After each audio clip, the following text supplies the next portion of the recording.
घेणार आहोत बातम्यांचा वेगवान आढावा।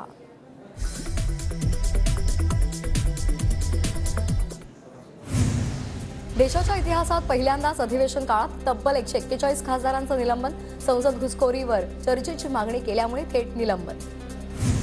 आजच्या 40 खासदारांमध्ये महाराष्ट्रातील 2 खासदारांची नावं, सुप्रिया सुळे, अमोल कोल्हे यांचंही निलंबन। चर्चेपेक्षा विरोधकांना गोंधळ घालण्यात रस असल्याचा सरकारचा आरोप। संसदेतील घुसखोरी प्रकरणामध्ये आम्हीही फक्त चर्चेची मागणी केली, मात्र सरकार चर्चेपासून पळ काढतंय, सुप्रिया सुळेंची प्रतिक्रिया। ये तो देखा ये जो हो रहा है देश में बहुत गलत हो रहा है। और क्या मांग थी हमारी? हम सिर्फ एक रिप्लाई, जो हादसा हुआ है, जो हल्ला हुआ है संसद में, उस पर सिर्फ चर्चा चाह रहे हैं। ऐसे क्या मांग हम कर रहे हैं? लेकिन सरकार चर्चा नहीं करना चाहिए, भाग रही है। आज आणीबाणी अनुभवली, सरकारकडून दिशाभूल करत सरकार कुठल्याही चर्चेसाठी तयार नाही। चर्चेची मागणी निलंबनासारखी आहे का? अमोल कोल्हे यांचा सवाल।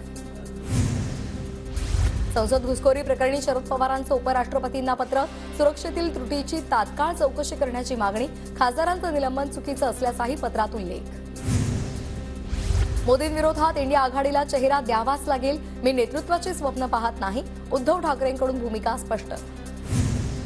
राहुल गांधी सुद्धा इंडिया आघाडीचे सारथी होऊ शकतात, राहुल गांधींच्या अध्यक्षतेखाली जिंकून येऊ, इंडिया आघाडीबाबत नाना पटोले यांचं मोठं विधान। आज दुपारी 3 वाजता इंडिया आघाडीची बैठक, शरद पवार, उद्धव ठाकरे बैठकीसाठी दिल्लीत, इंडिया आघाडीचे सर्व नेते बैठकीला उपस्थित राहणार। उद्धव ठाकरेंनी केजरीवालांची नाराजी दूर केली, केजरीवाल इंडिया आघाडीच्या आजच्या बैठकीला उपस्थित राहणार, सूत्रांची माहिती। आघाडीच्या नेत्यांच्या आज भेटी घेणार, मात्र आज मला हुडी घालून भेटण्याची गरज नाही, उद्धव ठाकरेंची फडणवीसांवर नाव न घेता टीका। मुख्यमंत्री शिंदेंच्या रामगिरी निवासस्थानी मुख्यमंत्री आणि दोन्ही उपमुख्यमंत्र्यांमध्ये बैठक, शिंदे, फडणवीस आणि अजित पवार यांच्यामध्ये अर्धा तास चर्चा। मुख्यमंत्री एकनाथ शिंदे आज विधिमंडळामध्ये मराठा आरक्षणावर भूमिका मांडण्याची शक्यता। शिंदे समितीचा दुसरा अहवाल स्वीकारल्यानंतर मुख्यमंत्री काय भूमिका मांडणार याकडे लक्ष। मराठा आरक्षणाच्या प्रश्नावर विशेष अधिवेशन बोलावलं जाण्याची शक्यता, मुंबईमध्ये विशेष अधिवेशन बोलावलं जाण्याची शक्यता।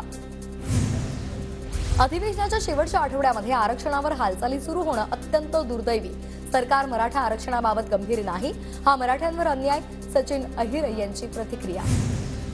छगन भुजबळांचा ऐकून सरकार 6 कोटी मराठ्यांची नाराजी ओढवून घेत आहे, मनोज जरांगे यांचा पुन्हा एकदा भुजबळांवर हल्लाबोल। मराठा समाज 6 कोटी असल्याचं जरांगे म्हणतात, 6 कोटी म्हणजे 50% समाज, खरं मानायचं कसं? तर या संदर्भात त्यांनी टीका केलेली आहे। दगडफेकीबद्दल माहिती नाही, जाळपोळीबाबत सहभाग नाही, मी शरद पवार यांचा कार्यकर्ता, जरांगेंशी चांगले संबंध, जामिनानंतर ऋषिकेश बेदरे यांची TV9 मराठीला प्रतिक्रिया। राष्ट्रीय स्वयंसेवक संघाचा जातीय जनगणनेला विरोध, विदर्भ सहसंघचालक श्रीधर गाडगे यांच्याकडून बौद्धिकावेळी उल्लेख, संघाची भूमिका भाजपसाठी अडचणीची ठरण्याची शक्यता। संघाच्या कार्यालयामधील बौद्धिकासाठी अजित पवार गटाची दांडी, अजित पवार गटाचे आमदार न आल्यामुळे चर्चेला उधाण। अजित पवार आणि आमदार आले असते तर काही बिघडलं नसतं, प्रवीण दरेकर यांची प्रतिक्रिया। रविकांत तुपकर यांच्यासह कार्यकर्त्यांना पोलिसांनी ताब्यात घेतलं, रविकांत तुपकर यांचा मोर्चा विधान भवनाकडे जाण्यापासून रोखला, सोयाबीन कापसाच्या प्रश्नावर रविकांत तुपकर आक्रमक। शिंदे मुख्यमंत्री झाल्यावर महाराष्ट्राला पनवती लागली, मुख्यमंत्र्यांवर टीका करताना रविकांत तुपकर यांच्याकडून पनवती असा उल्लेख।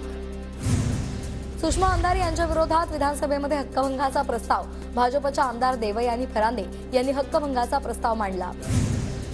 विधान परिषद उपसभापती नीलम गोऱ्हे आमदार अभिजित वंजारी यांच्यावर संतापल्या, कशाबद्दल तावातावानं बोलता असा सवाल त्यांनी उपस्थित करत तुमचं भाषण मी पटलावरून काढून टाकणार असल्याची तंबी दिली। अजित पवारांना मुख्यमंत्री करण्यासाठी पडेल ते काम करू, अजित पवार मुख्यमंत्री व्हावे हाच 2024चा संकल्प, आमदार अमोल मिटकरी यांचं वक्तव्य।